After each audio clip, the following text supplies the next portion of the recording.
let me ask you, what's a way that you like to anchor into your inner calm? Um, so gosh, so many ways. I love to so I've learned a lot of things from you and the experts that you've had on. I know this is the third annual summit. So like, tapping number one is my go-to. Feeling my feelings is another go-to. So I don't try to stop myself from crying if I feel like I need to cry. And again, and it's not to say like, I rage out on someone. That's different. I'm talking about if I'm feeling nervous, then I name it to tame it and then narrate what's happening. And then I'll notice what's around me, like name 5 things that I can see, 4 things that I can hear, all those types of things. But tapping is definitely my go-to.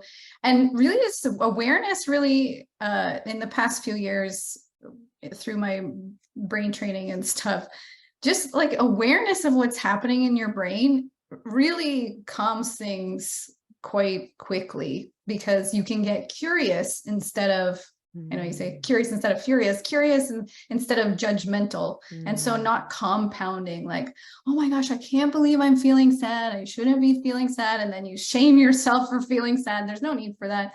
And so really being present and aware is my like preemptive step for calming myself. And then when I'm in the moment, tapping for sure. Whenever I notice like a ramble of negativity or worry or frustration, or I'm a failure of a mom, I start tapping. I had that one last week. So I was tapping on that and crying in the shower.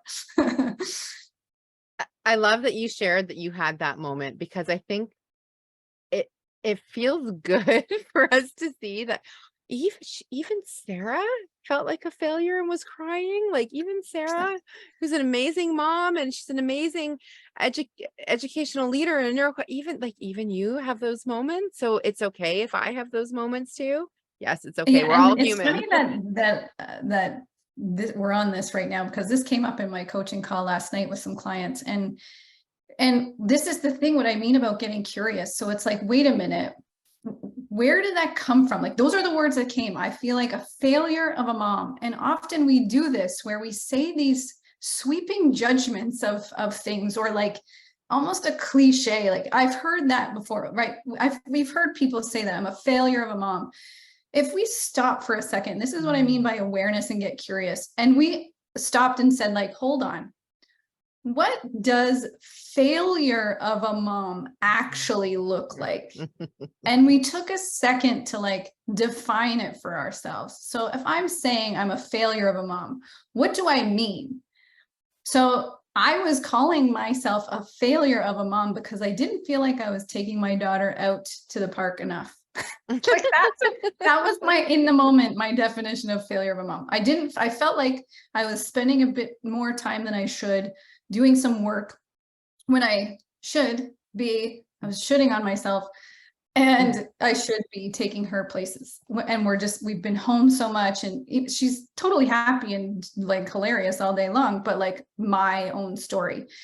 But if we stop and think like, does that make a failure of a mom? Like if we stopped for a second and was like, okay, what would I define a failure as a mom? First of all, I don't even know if you can define that, because there are so many nuances and things in there. But like, let's just for argument's sake say someone who neglected their kids on purpose, like chose to neglect their kids, yelled and screamed horrible things at them, didn't feed them, didn't love them, didn't care for them, like didn't know where they were at any given time. Like maybe, and even in there are, nuances. Of course, I believe people are doing the best with what they can. But if that's my definition of like an actual failure of a mom, then not taking my daughter to the park enough is nowhere near that. And yet that's what I've been telling myself in my brain.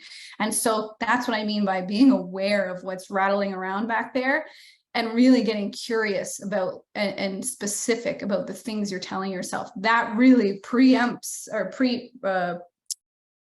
what's the word I'm looking for? Preempts? Not preempts, prevents a lot of that the like outbursty negative spiral type of stuff, because you can be like, thank you, brain. I appreciate your input.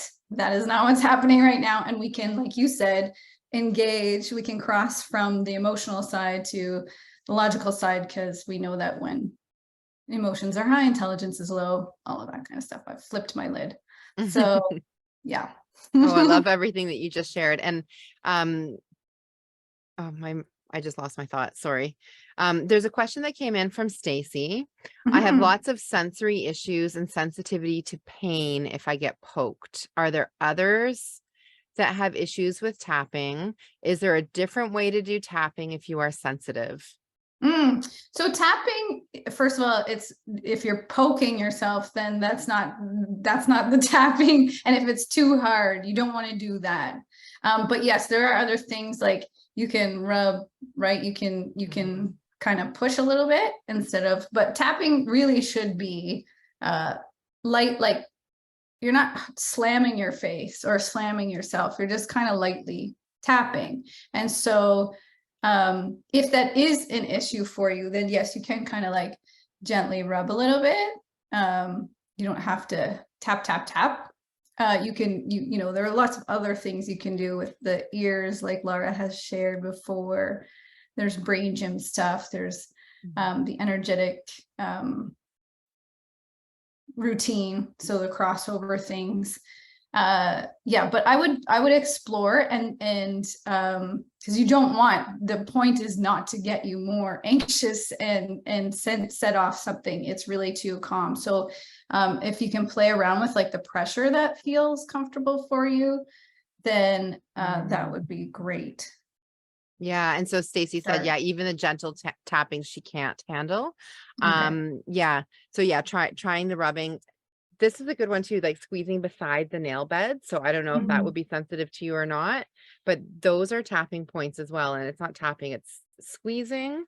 I was diagnosed with fibromyalgia in my 20s, and through doing the neuro coaching work and tapping, which is exactly Sarah's program, the accelerated transformation method, through that, I rarely can say that I have pain. Like, I used to wake up every morning with a fibromyalgia flare up, and every day was difficult. And I believe the tapping has changed that for me. And maybe Sarah, you can explain how tapping can Yeah, alleviate pain.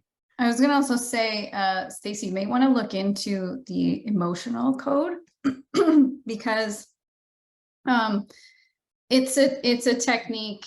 There's more to it than this, but essentially it's like magnets, running magnets from like your nose down your spine to pull out emotion, because often, especially in those points, because those points are connected to organs in our body, and they're meant to move the energy around through your meridians.